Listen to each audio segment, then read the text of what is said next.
My name's Mal. I'm a 47-year-old man, being born in '68 to an English mother that was an immigrant, and my father. I don't know a lot about my family history, but I do know growing up that my father was an alcoholic, big domestic violence. I grew up witnessing domestic violence the whole time. I think one of my earliest recollections was just always arguing and fights and stuff like that, and moving around.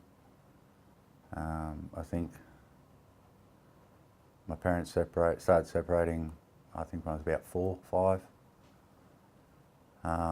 And with that came a lot of other complications of manipulation and lies and deceit. And my mother would grab us and hide in women's shelters. I remember many nights waking up in different shelters. I remember hiding from him, and I remember being lied to. He would turn up wherever we were, and he'd have a promise of some sort of present for me, like a bike or something. So he'd talk me into it, and we'd go around the corner, and next minute I'm in the van, and I'd be in Newcastle, New South Wales from Queensland. So, and then you'd have to hide, and then the police would come and find you. And that went on for a few years. So that was pretty hard to grow up with, because you didn't know who or what to trust, and there was no normality in life. The violence still continued. I remember one of the times we went to Newcastle was the first time I was raped by one of my uncles.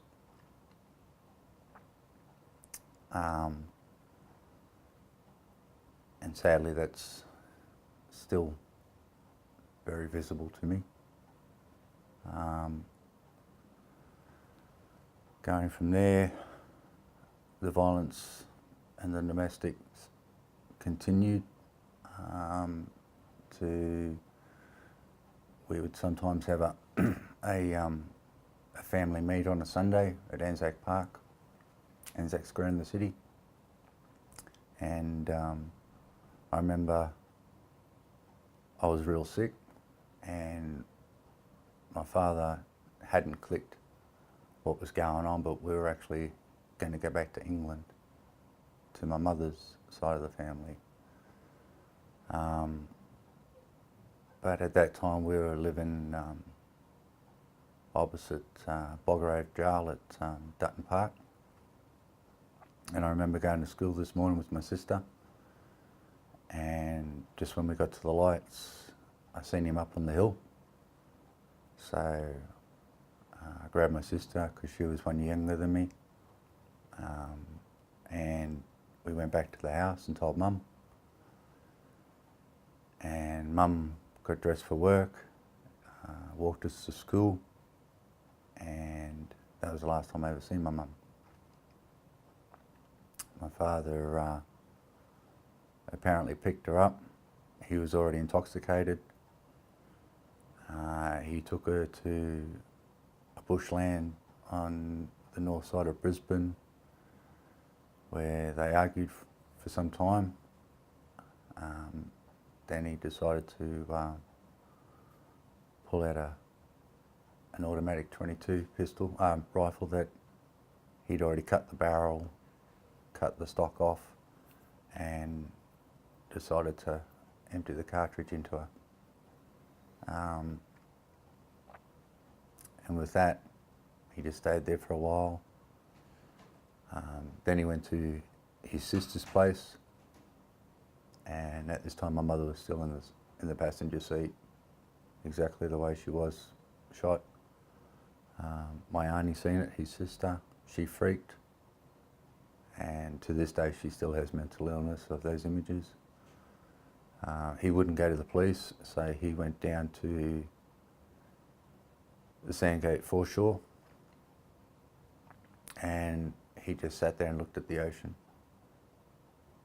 So I really don't know how long she was dead for. My uncle, my father's sister's brother, my father's sister's husband turned up from work, went down, seen him and managed to convince him to go to the police station. And subsequently he was arrested for murder of my mother. All I remember was that day at school we were asked to go to the headmaster's office and just wait there, and my Auntie Glenda and my Uncle Kerry turned up. It was dark, so it was at least 6 o'clock plus, and took us back to their place, and they just give us a brief description of what had happened. I remember the only words was, "It'll be okay, I'll look after you," but I was never able to keep those words. There was a lot of stuff of abuse that happened prior to that childhood. I was made to witness my sister's own first sexual assault. So I carry that burden every day. And because of my childhood, I struggle to have any connection with my sister. One of shame, one of, it just reminds me of the pieces. From there, when we found that out, you start going through children's services. We were both placed under care and protection orders of the government. So, in hindsight, the government was supposed to look after us. We went from pillar to post, and we ended up with relatives in the Blue Mountains. My grandfather for a few years, which was subject to abuse down there. Went to my grandfather's, my father's father at Redcliffe, and because I was his grandson of his failed son, received it quite hard because his son was a screw up and I was his offspring. So, and him being an ex-military man was very regimental, and lots of beatings. From there, we started going into institutional care, and we went to a place called Warrilda. These days I've now found out what that place actually was, and it's actually identified as a processing place for children, where they'd bring them in and they'd hold them and ascertain and process where and what they do. We did go from there for a small stint with a foster family, but I was quite dysfunctional by then. I had no idea of my identity. I didn't know who to believe. I didn't know who to trust. So I didn't really work out well in that family. So they put me back into the Warrilda, and my sister stayed on. By then, I was getting on to 11. I had these people come to me and offered this place called Boys Town, and they said, "Well, we'll set you up with an opportunity to go out there and have a look around and see what you think, and yeah, we'll take it from there. So the first time I went out there, you know, go up through these big gates, and it's out bush, well, what we thought was bush back then in '81, and all I could see was all these other guys that were trying to live as a family sort of concept, and they all seemed to be having fun and seemed to be made of push bikes and horses and gardening and pigs and chooks and mountains and fresh air and structure and gymnasiums. And I thought, yeah, this, you know, it's better than being locked up where I am at the moment. So it was either stay in a confined area or go out to somewhere that looked rural and bush and a bit of life, you know. So I decided to go. So in January 1981, I walked through the gates of Boys Town. Boys Town had been operating since 1961. So it had already been going for 20 years before I turned up. Now they had 7 cottages, and in these cottages they sort of set up a family concept. So you'd have anywhere from 8 to 10 average boys in each house, and they were run by a married couple that were so-called your cottage parents. But the first night I was there, I realised it wasn't all that it was cracked up to be, you know. When it come to showing you your room and you've seen all these kids, and they put you in a room which was the big communal shower, so you just had a wall of shower heads and then a couple of toilets. And I just remembered looking around going, there's no curtains, there's no privacy, no nothing. And once I started getting undressed and turned around, I realised that everyone was just staring there, standing and staring at me. So I lost a lot that day. From then, slowly getting into the routine of it. I remember the first time I was abused there by a boy. I wasn't believed, so I ran away. I didn't know where I was running to. I had no one to go to. I didn't even know where I was. I was out in the bush. So they found me some time later, brought me back, asked me what had happened and why I did what I did, and I told them. And they just thought I was making it up, you know. So they flogged me. They used to have big leather straps, so got 6 of the best of them by a grown man. And then I was made to sleep on that roundabout in the middle of the whole complex that night with just the clothes that I had on me, because I was running away. I didn't take anything with me, so I didn't need anything to have with me. So I stayed there for the night, and they kept checking on me every night. And then once that happened, I realised that there was nothing else left, you know. This was what it is, because I mean, I had no family. Nobody really stayed in contact with me. No one come and seen me. So I knew I was on my own, even though I was under the government, but so was everyone else. So that, I was there from beginning of January 81 till the end of 83. I mean, in that time, I learned a lot of life skills that helped me today to survive. We did, you know, there was 365 days a year, and not all of them were bad, but the ones that were bad are the ones that haunt you at night. You know, I was one of the few that we didn't actually have families to go back to on weekends or holidays, and that left opportunities for the priests to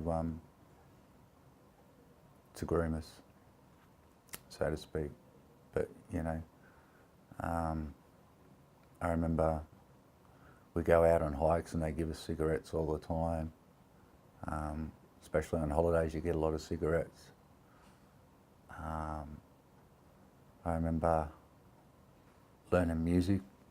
I first learnt the guitar there, and I played in the band, and subsequently was abused and targeted by a Pacific teacher, a Catholic priest. Then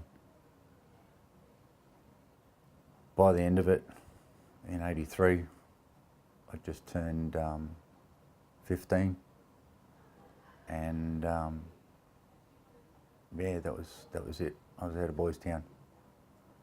From there, they put me in a halfway house for us to sort of transition from. You're right. Shut up. Sorry. You're all right.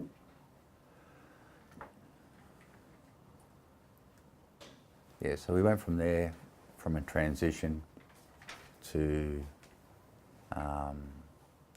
learn to become independent, but there was no support structure. There was nothing. Nowadays, in 2016, I think some of these people that I know are available back then, but we didn't know about it. There was an organisation that was off the side of Boys Town, the Boys Town lotteries, that was set up to help support us. Did that happen? No. There was hundreds of boys that this happened to. And the abuse as well, but it was very well targeted. But by the time I'd left Boys Town, I come out pretty screwed up. I didn't know who to believe. Just about every part of my body had either been beaten or violated. And knowing that I had a father in jail, I didn't have a mother, and my sister was happy in another family. I didn't have any idea what to do. So from that, I didn't really work out in the transition area, because trying to hold a job, trying to find a job, our education was very, very, very minimal. And back in those days, if you went to an employer and you told them or showed them that your high school certificate was from Boys Town, there was a high chance you wouldn't get employed, because the reputation of Boys Town had, it looked after all the bad people, all the bad boys. But the fact was I actually didn't have any other family, and I was under a care and protection. So for the next few years, I lived on the streets in the valley, New Farm, all around Brisbane. And that's where I grew up. I remember up until I left Boys Town, I was very frightened, very fragile, and would get beat up all the time. But it wasn't until I hit the streets that I realised that I'd either survive or I'd die. And that I pretty much changed overnight, and I knew that the violence was a lot more surreal. The violence that we grew up at, in the institutions and with the other boys and whatnot, was somehow calculated and controlled. It wasn't a life-death situation, but the stuff on the streets was, and you learnt really quickly you didn't sleep at night on the streets, because if you did, there was a high chance you'd wake up with someone patting you or trying to touch you or doing something. So that spirals you even more out of control, halfway houses, and for me, I went into this place of just don't come near me, just I don't want anyone near me. If you come in my personal space, you're threatening me. And the way I'd grown up, especially from the first days of watching my father beat the crap out of my mum. My father, my first birthday I remember, my father gave me and my sister a set of blow-up punching gloves and made us fight. So I grew up with violence, but I was always scared of it. But once I was on the streets, I realised I had to do it, or I wasn't going to make it. From there,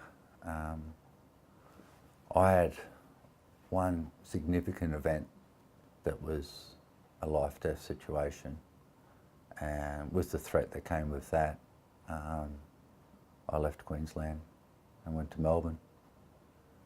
I lived for a few years. I started to learn how to work. I started to learn how to understand what normal people were like, trying to learn how to fit in. Someone would invite you over for a barbecue and they talk about their family and how they grew up and everything, and I'd just sit there and I go, I don't understand this, I don't relate to this, I can't process this, It was very foreign. So you always felt like an alien, you always felt like the outside. All this time, I still had the traumas of everything that was going on. I was just trying to justify myself, but no one ever believed us.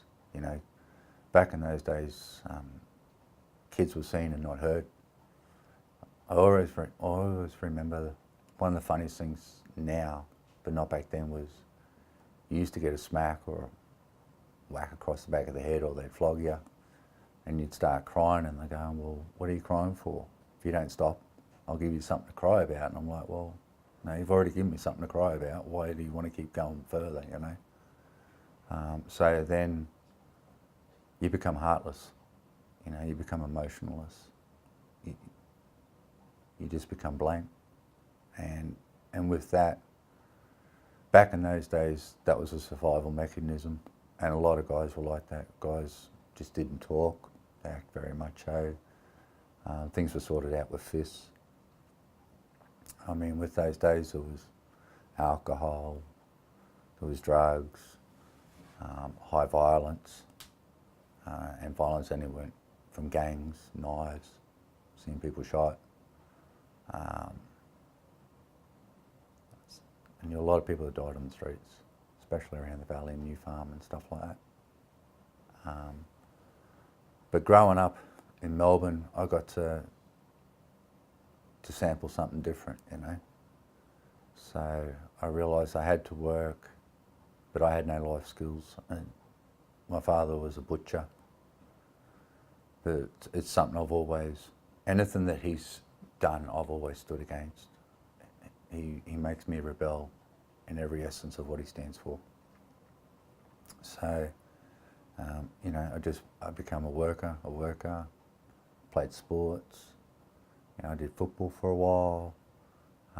I've always been focused around my fitness and keeping my body strong and keeping myself sharp so I can overcome anything. And I lived in Melbourne for 3 years, but it still didn't work out, nothing seemed to fit. So from there, I bought a car, I just started travelling around. I remember a couple of years later, I actually sought out my uncle that abused me.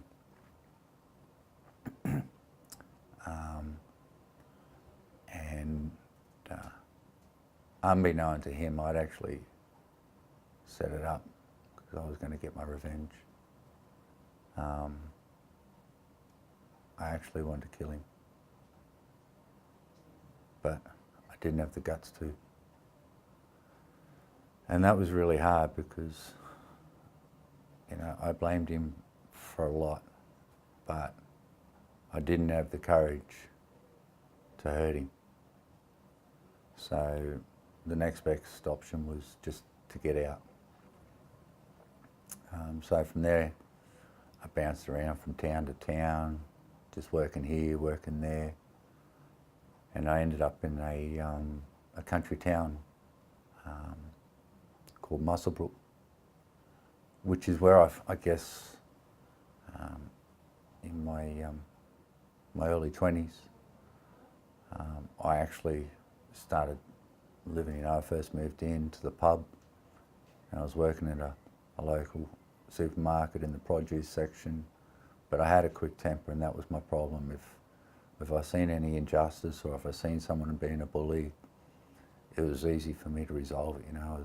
For some reason, I become very handy with my hands, and it was the only thing I knew how to protect myself. And I thought, well, if it can protect me, sometimes it can protect other people. So, even when playing sports, like I remember playing sports and Aussie rules, it's quite contacting. But if someone was getting hassled by one of the other players, I'd just walk up and headbutt them or smack them out, just drop them, and say, well, what are you fighting for? You don't know what you're fighting for. Get off the field and let's play on. But unfortunately, because I was the guy that hit him, I was the one that was sent off as well. But I was very grateful because I got involved in the local rescue squad, and in that rescue squad, I got to do a lot of things. I learnt the skills of saving people and extracting people from motor vehicle accidents. I was involved in the Throwbow landslide. I've been involved in floods. I've been involved in natural bushfires, land search operations of missing people, and some really high-end stuff. But one of the things that was always, some people couldn't understand, was how I could turn up to a disaster or a motor vehicle accident and there'd be someone deceased, and I could easily just deal with the process and not get emotionally involved or attached, but be able to just do it as professionally as I could without any emotional attachment. And for me, it was pretty simple. It was pretty black and white, because I had nothing else to offer. So the only thing I was offering was the skills that I'd been taught to be able to help. And I did that for nearly 5 years. In that time, I'd met a local girl and got married. So I was doing rescue, I was working, I was volunteering for the father-in-law on weekends, digging trenches and whatnot, and trying to do well. And then in '98 we moved back to Brisbane, where we continued to work, and my wife and myself, and we bought a house, and thought, yeah, this was really good. But once again, there was still something always bugging me, because I had no emotional contact. I had this big black hole of no history that I could talk about, and the stigma was, we just don't talk about that stuff, you just get over it. And eventually, not all of it, but that was partially part of the reason why my marriage dissolved in 2000.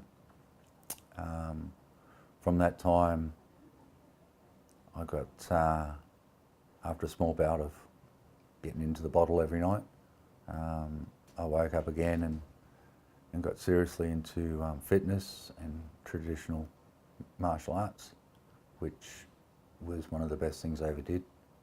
So I was working 2 jobs, I was training 10 plus hours a week, so I got into some competition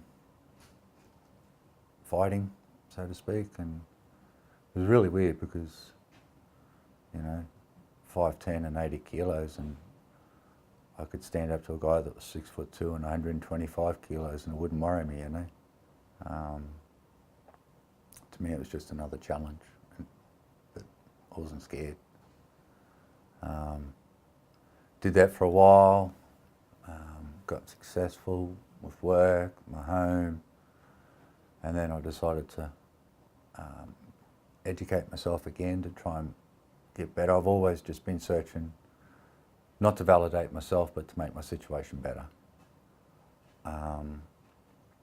And while successfully I succeeded in my studies, financially I didn't succeed in business. And with that spiral, it just sent me into a massive spiral of where I lost everything, depression,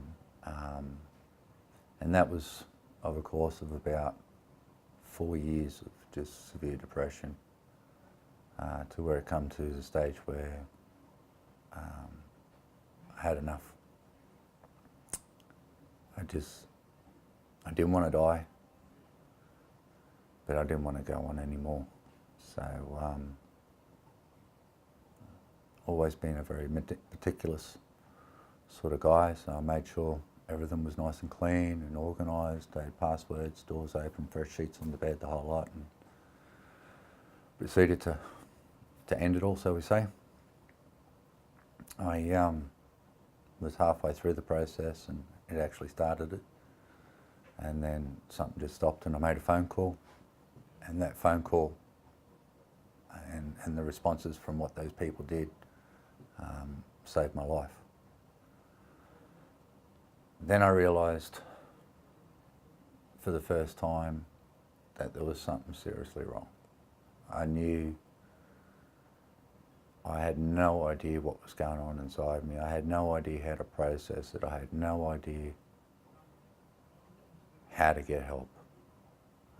But because I was admitted into hospital from that day, they put me on a mental health plan.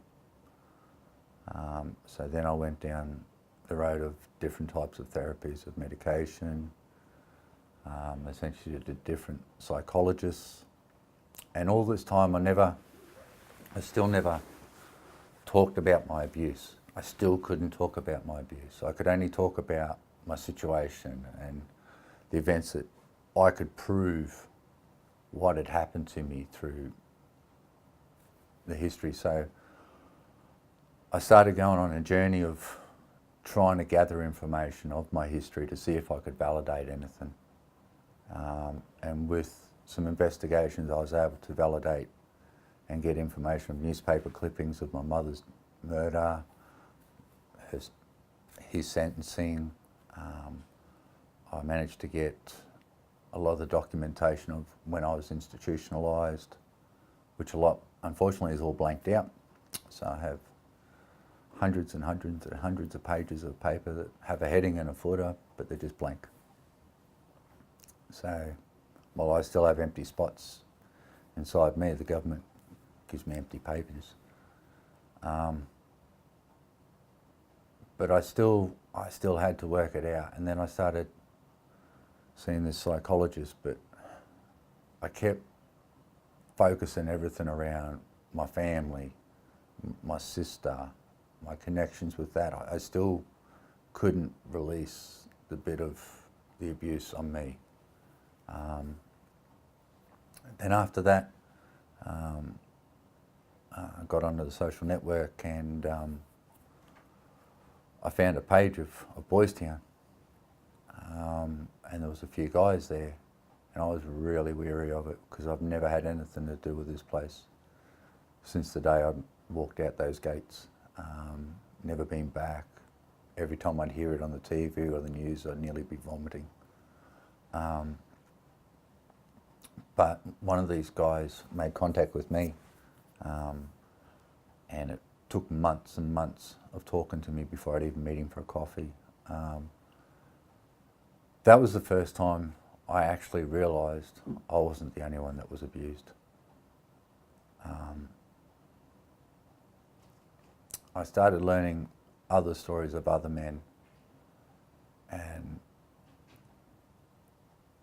I couldn't believe it. You know, I couldn't. I've spent my whole life thinking that I was the only one. I thought, you know, there's no way that this would have happened to anyone else. The times that we did try and talk about it were dismissed, we weren't believed, never happened. You know, kids were seen and not believed. So for me to hear this of other men, I was very sceptical because I have massive trust issues. But after meeting a few of them and talking to them and validating their actual existence, that they were in Boys Town,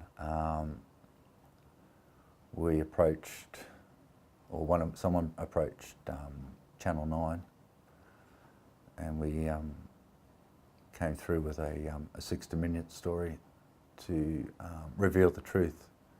Because I remember back in '83 when 60 Minutes turned up to do a story on us, and they portrayed it as this beautiful place for boys, and the famous quote of the director there was, "At least when they know they leave here that they'll be loved, or that they can be loved." It's the most sickest thing you can ever hear. From there, I decided to get serious. I thought, you know what, all of a sudden, for the first time, I realised that I actually had a voice. I realised that there was people out there that might actually listen to me and believe me. I met with the police, and through that was able to go down and do a story. With the police interviewing, it's very hard. It's cold.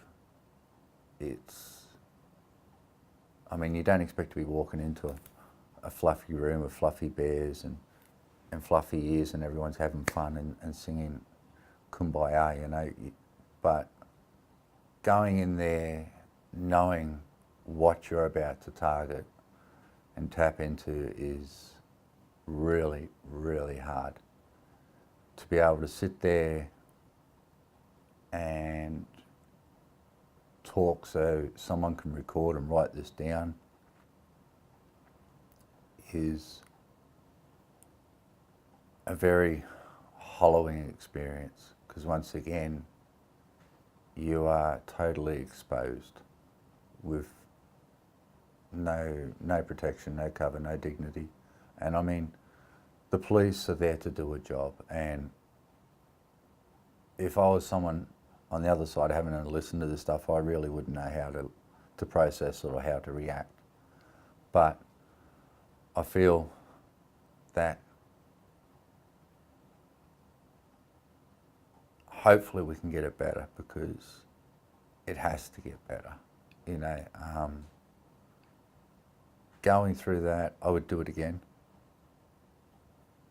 But under those circumstances, I'd like it to be a little bit different. I think understanding the nature of this, I think some of the response questions that you sometimes get asked don't make sense, you know, and they always go on about, so what happened here and what happened there, and you'd explain it, and they go, well, that's not probably that important for this case. And you're going to yourself, well, how does that work? You've asked me a question, I've given you what happened or my side of it, and yet you've chosen to dismiss it. Or we might tackle that something later, because when I went in there, they seemed more centrally focused on my case with Boys Town as opposed to my first perpetrator. And one of the things that the detective said was, well, we won't actually go into that now. What we'll do is we'll deal with this one first, and then if you want to pursue that other one later, when this case is finished, then we can go back there. And I'm like, head spinning, I had no idea what was going on. And I'm like, all right, because everyone keeps saying you've got to trust them, you've got to trust them, you've got to trust them. Who do I trust? Who do I trust? So I did that, and that took several weeks, and that's an absolutely horrific process. But once again, you had to turn up, walk in, talk about it, then walk out and switch off, and society is just going normal. And you're just standing there and everything's just going past you, and either super fast or super slow, but you're definitely just there and you're on your own. Once again, you're on your own. You're always on your own. And then I decided to seek some legal advice. The first lawyer that I met, I sat there and listened to him for a good hour. And I thought, so what's he more interested in, when he's getting his next boat or his next holiday or something like that? It didn't feel right. But I started the process with him, but I couldn't trust him. I didn't like him. And in the end, I just told him to go, politely, on camera anyway. But then I was put in touch with another lawyer, and he was a former survivor himself. And by this time I'd met someone who today is one of my closest friends. And he's my strength and my inspiration. And he gives me hope, you know.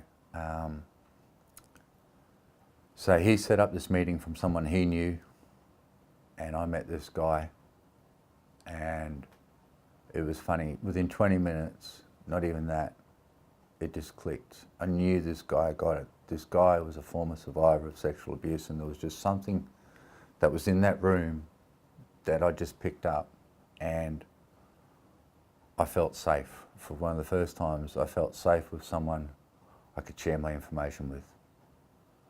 And to me, it wasn't about monetary things, it wasn't about legal things, it was the fact that I actually felt safe with what I could tell this guy. And to feel safe was meaning I was being validated. So we went through that process, and that's a horrible, horrible process. But for me, once again, it was validating that they admitted they'd done something wrong. So I had that small snippet of proof to say that, yeah, well, we did something wrong and we're sorry. Sorry? And I thought, yeah, no, that's not enough.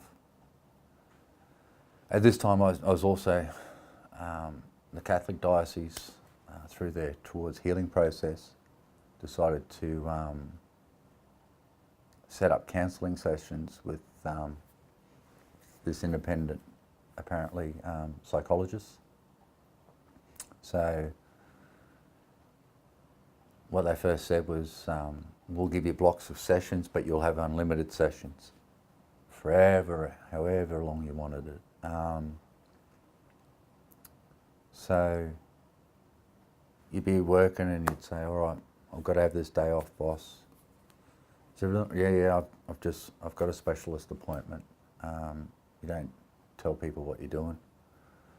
So I had a specialist appointment.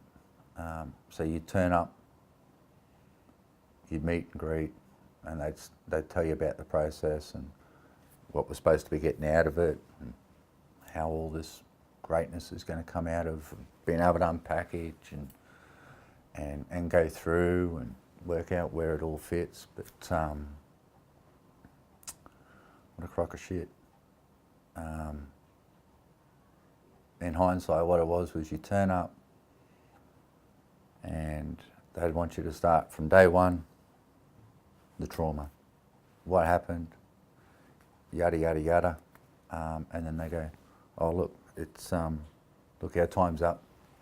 I'm sorry, look,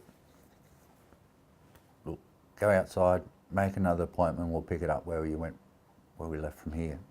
So, taken the day off work, you've gone in feeling sick as a dog, you've been asked to try and go in and tap into this stuff, then all of a sudden you cut short, send out, make another booking, and then once again you walk outside and you're just standing there and everything is just revolving around you and you've got absolutely nothing. You're gutted, you're left with all these thoughts in your head, you're left with unanswered questions, you had no support, you didn't know who to talk to, you don't know who to go to. So I did that for a while, and I think by the sixth session I'd had enough. I just physically couldn't do it anymore.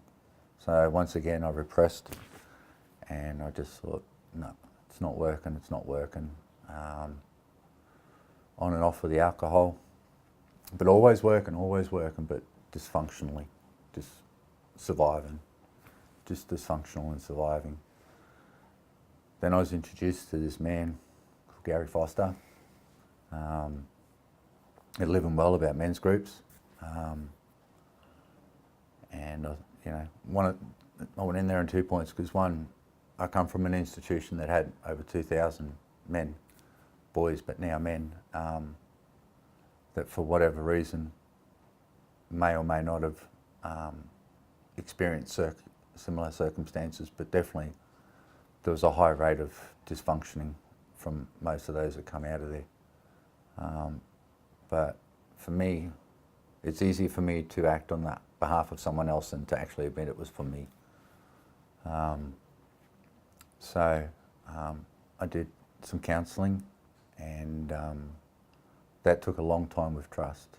I could talk about certain stuff, but I couldn't talk about certain stuff, because the hardest thing was the police keep saying, you can't talk to people, you can't talk to people, you can't discuss this, you can't discuss that. And then you're thinking, well, I've got to go to counselling, but at counselling I'm supposed to be opening up, but the police tell me I can't open up. So you don't know who or what to say, and you don't know who to trust, and it takes a long time to realise where and how it all seats and who it sits, and who actually is the ones you need to be listening to.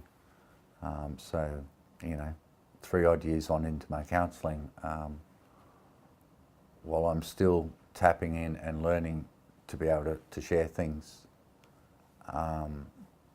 I definitely trust my counsellor with absolutely everything now.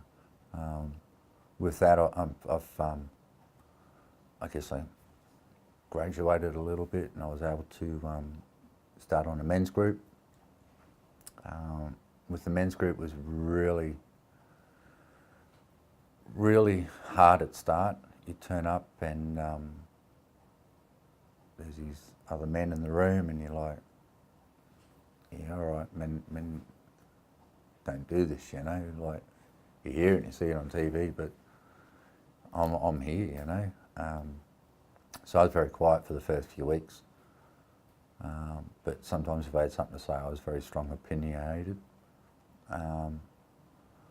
But another thing too, because by this time the 60-minute story had come out, and I was starting to get approached by men, and these men would come up and shake my hand, or acknowledge me some way and say thank you for what you did. And I couldn't work out why, and it was because I'd spoken up about it, and through that they said that gave them the courage and the initiative to actually speak up and I guess validate what actually happened to them, and whether they've gone seek counselling or even just being able to talk to their partners. My first wife never knew anything about my abuse. Never knew anything. Most of the people in my life have never known about the abuse. And there's a good reason for that. So for me, I've only told my complete story to the police, and that is still the case because I still have an ongoing investigation. I have a up-and-coming trial, and sadly, I'm not on my own with this perpetrator. You know, he's a serialist, and it's over a time span. And once again, the Catholic diocese just seem to be able to digest it, process it, and they've actually got structures put in place towards healing, their own insurance company, and structurally set up so they can do the ungood, you know. But all this time I was trying to help other men as well, and I was trying to set up an organisation because I couldn't find anything for us. But by this time I'd met a really good friend of mine that now runs a successful organisation in Sydney, and with living well here in Brisbane, I started to realise that there was something out there, you know. So I slowly turned back from what my initial plans was of starting the organisation to realise that I don't have the knowledge, the resources, or the education to be able to do what I want to do, but it needs to get done. So I realised that I need to get myself fixed first, and through that hopefully I can help other men. And you know, the biggest dream is that collectively it's not about what organisation it is, it's about what that organisation can do for that person, and it's about networking and sharing. So it's about, it doesn't matter whether you live in outback Brisbane or the back of WA or down in Tasmania or up in the high coast, you know, if you can get help, it's there available for you. It's not about where you're living, it's about what can get done for you. So for me, I decided to quit work and I went back to studies. I did my community services, and I got in the community services industry. And weirdly enough, I got working with kids with child protection and looking after kids that had been vulnerable as well, you know. So you sort of become like a big brother. But that's been a good journey. But this year I decided to get even more serious and going to university for the first time, 47. Minimal education, grew up on the streets, and I'm going to university. Go figure. Because it's just being able to help educate people correctly. It's about being able to share the right information to the right people to get the right result. It's not about finger pointing. Unless if you're the one that's done wrong, then you definitely need that finger pointing at, you know. Point it with a big stick, I don't care what you point. But if someone needs help and we can point them in the right direction, you know, that's what means the most. You know, like we have the Royal Commission, and one of the things I decided to do was I was fully committed to validating what happened to me. I was fully 100% committed to telling the right people with the opportunity that we have. We had this Royal Commission into institutional abuse, and as uncomfortable as it was for me, by this time I'd set up a very strong network team around me that supported me, and through my friends and professional colleagues and the people I absolutely inspire me. I believed in them and them alone to help me get me there, help get me through, because even though I'm a survivor and I can survive stuff, I still physically couldn't handle it because I couldn't process it. I couldn't do it on my own, and I don't think I'd have been able to walk through those doors if I didn't have, you know, Gary and those guys with me to support me and tell me that it was okay, you know. And going into that process was once again another weird experience, because for the first time I was being listened to, I was being believed and I was being validated. And I guess this is what my whole journey about this is validating that the way I grew up, 14 years of abuse by the time I was 18, everyone just dismissed it. We don't want to know about that. That's in the past, But I still had the trauma. I still have the nightmares. And even while I'm talking to people, if someone says something that triggers me, I could still be having a conversation, but I can visually see that situation playing in my screen in my head.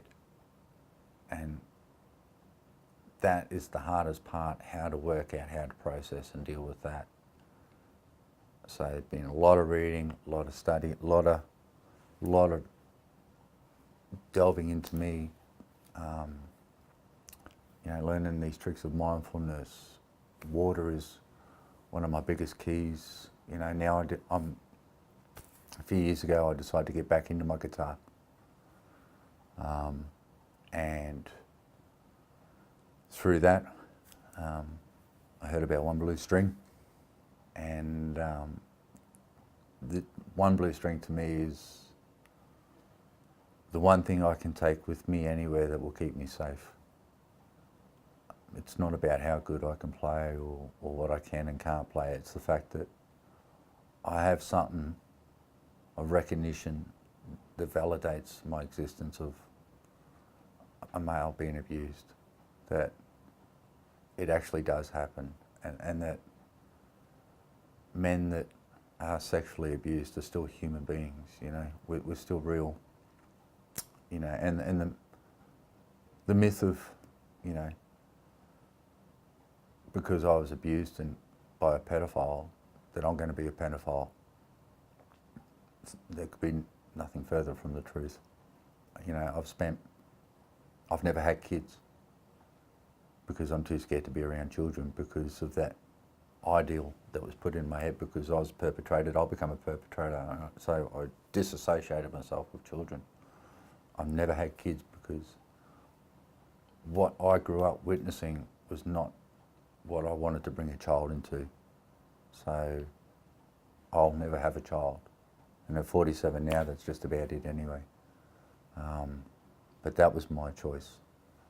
But I can make sure that we can educate people so these processes stop. We can help stop what we see is not right. We have the voice to stand up and say no more. No more violence, no more abuse, no more anything. It's not acceptable, I never lose that fear of being scared. I never lose that feeling of being locked in a cupboard. I never lose, I still shake at night. My partner, I have tremors at night. My skin, my body, I keep cooking and boiling just through stress. I have scars of rashes.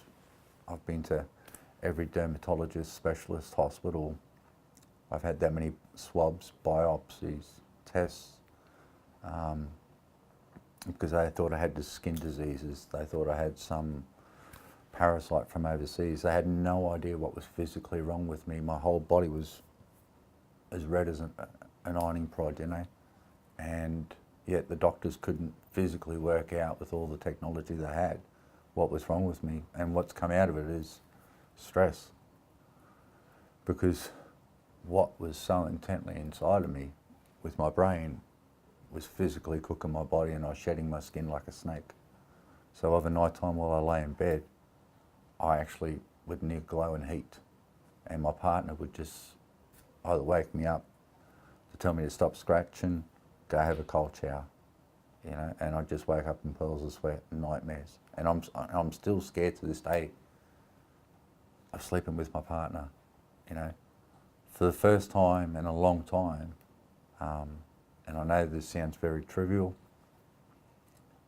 but she's actually put a bedside table beside my bed. For the first time in 20 years I have a bedside table. I couldn't physically handle anything around me over night time because I'm still in that fight mode. Over night time, I'm still scared that someone's going to attack me, and I can't release that. And then when that's not happening, I sometimes get my flashbacks, and I'm scared about overreacting. I'm scared that I'm going to hurt my partner accidentally, you know.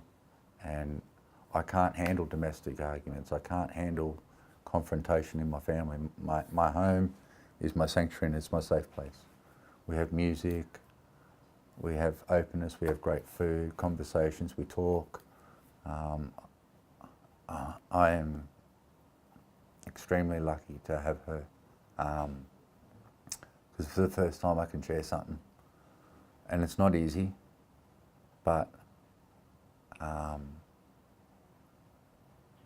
feel safe, you know, and it's still a long way to go, but she doesn't judge me, she doesn't criticise me, and if anything, she actually tells me to slow down because I do too much and go too hard.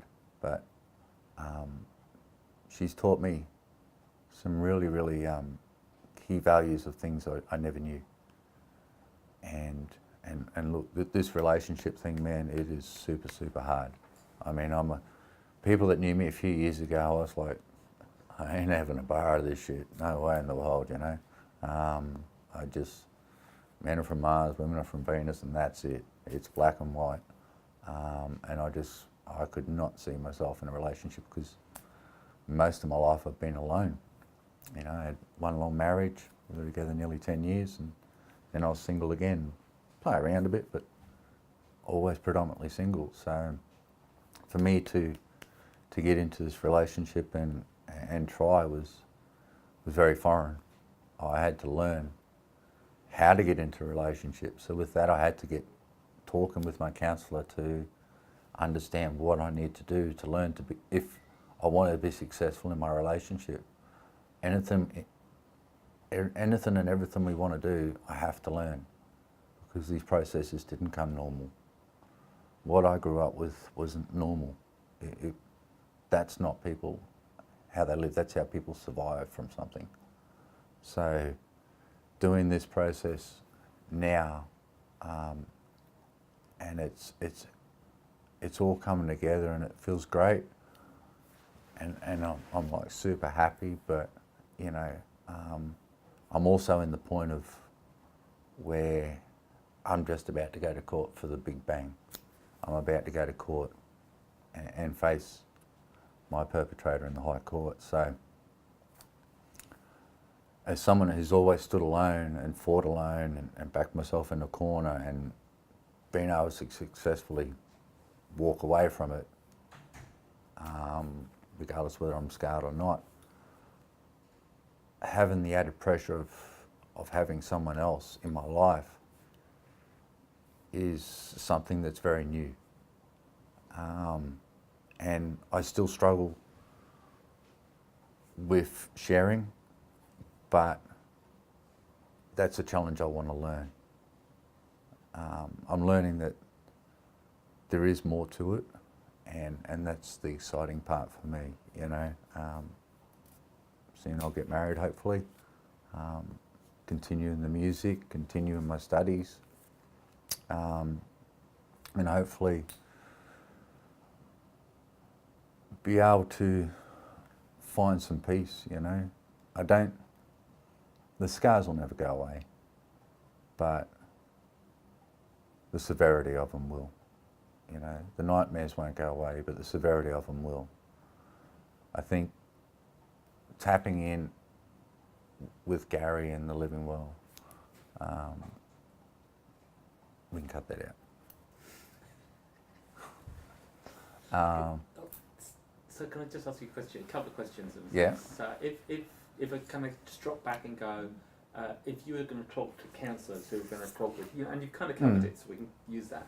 But if you're going to talk to, what would you say to a counsellor who's meeting a guy who's experienced abuse? Meeting counsellors is really hard because you don't actually know where you're going to go with it. You know, all right, we're here for tapping into our Pandora's box, predominantly, you know. all the nasties. But how can you tap into something, A, you don't know about, B, you don't trust anybody?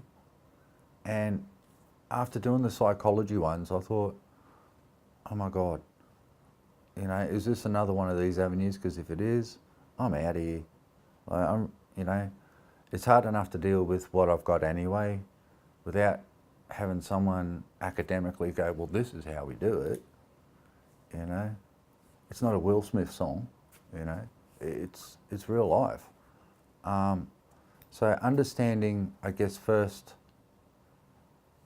what you're there for, what's going to be offered, but building that relationship first was the important thing, and being validated and just allowed to essentially breathe. You know, breathe freely without holding your breath, you know, because I don't know about anyone else, but I can tell you what, I'm really good at holding my breath, especially when there's high anxiety, you know, and, you know, being diagnosed with PTSD and other ailments, there's certain stigmas around mental health, and there's stigmas about child abuse, and there's stigmas about this and that and everything else. You know, men are seen and not heard, and men don't cry, you know, and men are the big tough ones. But unfortunately, it's all these myths that have blown it all out of proportion and made it harder for us. You know, so when we go to the counsellors, it's very difficult. But I mean, I've been seeing my counsellor now well over 3 years, and I'm still just tapping into some of the stuff for the first time. This is not a short journey. You know, this is something that does take time, but I am so grateful to my counsellor for everything, because I remember I would have been a nightmare the first time she seen me. But, you know, she believed in it more than I did. My counsellor believed more in me than I did, because I didn't believe in anything. I was just surviving. I had hope, always hope, but did I believe it? No. To me, it was a lot like this thing about religion, you know. You know, everyone says, well, it's all about God, and I'm thinking, well, great. So it's all about God. Catholic priests, physical abuse, sexual abuse. Yeah, that seems to fit. You know, so to me, religion is for those who don't have the ability or belief to believe in themselves. You know, but that's my personal view, and that's from my life experience. And I focus my energy on some other stuff.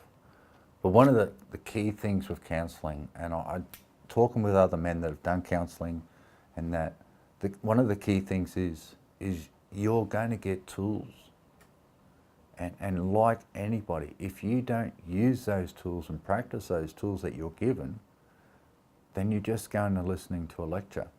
You know, if you go there and turn up and you are unable to unpack, and get given these resources of information and things to do and try, if you don't physically do it, then you're not benefiting yourself. You have to, I guess it comes down to the individual. How bad do you want to get help? How tired are you of carrying it? How tired are you of carrying this burden? Are you really honest and serious about being open and honest and getting it off your chest and trying to move on with your life? And that was one of the biggest key points, was when I first decided to do this for real and come forward and expose myself, because that's how I feel, that's how I see it, as exposing myself. I've always been protective, but I've always made sure that I will give people a little bit of information, and I will see how they do it and how they handle it and what their response is. And if I'm comfortable with that, I'll give them a little bit more. But if I'm not comfortable with that, I'll just shut the door and go. But with my counsellor, that door's never shut. It just keeps opening and opening. And the information I get, I still practice today. I still practice it today. And through those practices, I've gone from a guy that was struggling, a guy that had massive issues, to where I am now. I'm flat out working, flat out at uni, flat out with the guitar, flat out with food and living life, and just trying to enjoy life, you know. But it's not a bed of roses, but those snippets of special time that I get, I actually do take time to enjoy it and appreciate it. And I've got a big journey still ahead of me, but the tools that I get from my counsellor are definitely fantastic.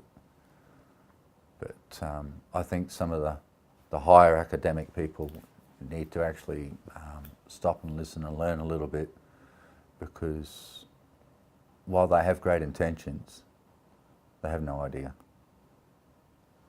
What else? What about in the sense of just thinking for the guys, if you want to kind of like wrap it up for yourself in the sense of saying, what would you want to say to guys who are thinking about getting help, raising this issue? I What think, would you say to other survivors? I guess, if I had any advice for other survivors, is actually don't give up. Because I know you don't want to. I know you don't want to give up, but you really don't know who to turn to. You don't know how to trust your gut. You don't know how to trust your instinct. And you don't know what direction to look into. And hence this is why I'm trying to do my studies, is so that I can help other men. Because we have a sad suicide rate. We have a sad set of circumstances where there's so much help out there for women, which is fantastic, but it's limited for men. And we need to validate men as a human being as well. And the fact that abuse on men is just as bad as abuse on women. You know, it's not us or them or him or her. It's horrible. And anyone who has been abused knows that feeling. So they need to understand that if they can tap into the right resources, it's not a quick fix, but there is help and there is hope. And you have to do the hard yards. But tapping into the right one is, you've actually got a team there that's going to tap in and do the hard work with you and support you. And if it just means a phone call or tapping in with someone else, then sometimes that's all that needs, you know. But also, for me, because this process has been so successful with me, I am so happy to share it and promote it. The processes with the psychologists and psychiatrists and stuff like that, I wouldn't advocate that to anybody. It might work for them, but I won't, because I base my feelings on my views and how I felt. And if it made me feel uncomfortable, then I'm pretty sure that there's an element that might make anyone else feel comfortable either. But just making sure that you have your team. Build your team slowly, but build your team strong, you know, and realise that you're not the only one. You're not on your own. And if you actually do put your hand up, there is someone there to help. And get on YouTube, man. You know, get on the YouTube thing and see the movement with the One Blue String and other survivors, you know. And that, you know, even though you might be in the room with them, you can see that there is people still trying. and they're dealing with their scars their way, but they're putting it out there. And if you want to sit there and get better, these are the things you got to do, man. You got to get open and honest. You got to want to have a go, and you've got to get up and do it. You know, it's not going to come to you. You know, and as a grown man, you owe that. You know, you are what matters. But they're not going to help you if you're still behind the bottle, if you're still behind the drugs, if you're still angry. You've got to learn how to deal with all that stuff. And that's what counselling's going to help you. So if you want to get validated, I guess, it's just be honest, you know.